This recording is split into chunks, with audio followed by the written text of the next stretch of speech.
I'm at a point where I need more than an adventure bike. Don't get me wrong, I can ride 90% of the places I want to go on an adventure bike, and I love hustling the big bikes through the bush. But I'm finding I want to tackle some more technical trails and improve my skills as a rider.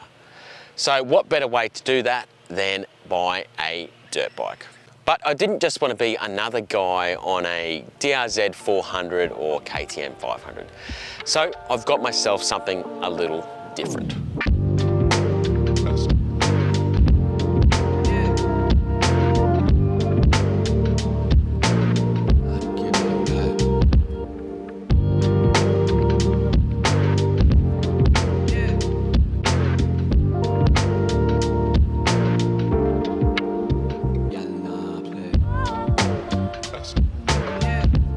So here it is, everyone, my 2007 Kawasaki KLX 450R. So why did I buy a 2007 trail bike? I mean, there's a million other bikes I could have bought out there. Well, the first reason is there's not much out there on them. You have a look on YouTube, there is very little videos on this bike, and I don't understand why. I mean, this is a rock solid Japanese dual sport.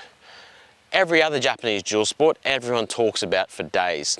I know this is essentially an enduro bike, does not have the long service intervals of some other dirt bikes, but for what I'm using for, that's not an issue. And this now has a rock solid reputation for reliability. You can stretch out those service intervals. It's 126 kilograms, ready to ride with a full tank of fuel, good suspension, lots of ground clearance, ton of power. So it ticks a lot of boxes. Number two, I could afford one. I'm at a point in my life where I can't afford the latest and greatest dirt bike. So I was looking at things at the cheaper end of the scale. This cost me $2,800. It's got 3,400 kilometers on it, and it has service history. You can't get much better than that for this price. And also, I wanted one. I've wanted a KLX 450R for a long time. I previously had the KLX 250S in America and really loved it. This is a completely different animal. And to me, this is going to be a really good counterpart to my adventure bike. My V-Strom I'm going to use as a more long distance, multi-day kind of bike. Still do all the riding I have been doing, but kind of keep that to that kind of stuff. And this is just going to be a dedicated dirt bike. So what are my plans for the big KLX? Well, I'm going to give it a good going over. I've literally only ridden it on the test ride.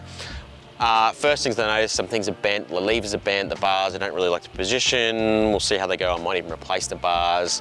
Might look at getting a bigger tank. These have a pretty small tank.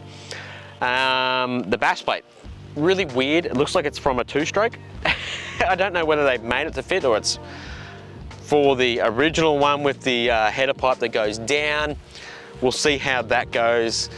And then I'm gonna ride the thing first and get a really good feel for the bike. This is gonna be my dedicated dirt bike. I might do some really light adventure bike riding on it if I get a bigger tank. You know, where I'm only doing dirt roads, maybe an overnighter here and there with some very light luggage, you know, stay at a pub or something like that.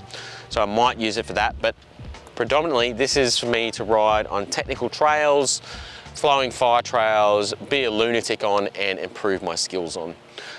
I've gotten to a point where, you know, I'm happy with my riding ability. You know, I'm okay, I'm above average, but I want to be better, and a dirt bike is the easiest way to do that. Maybe not a 450, you know, a small two-stroke or a 254-stroke, 350 would have been a better option.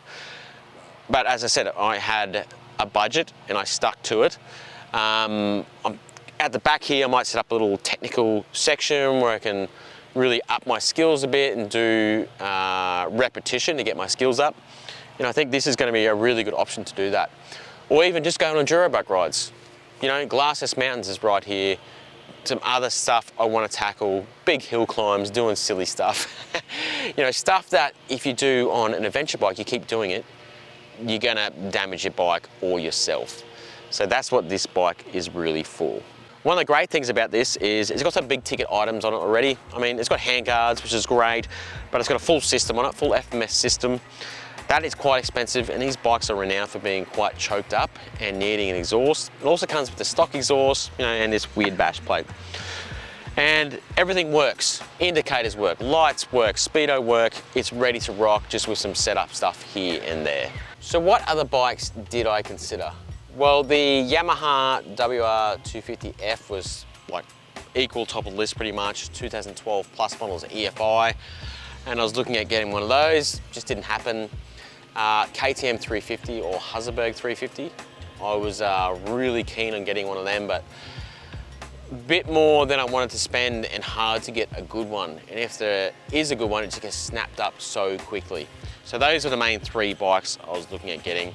But this was always number one on the list. So what I'm going to do is strip the bike down, clean it up, fix some things here and there that need fixing, and set it up for me. Go for some rides, and then see where it's at. And then I'm gonna do a build from there. So what I wanna know from you guys is, what do you think of the bike?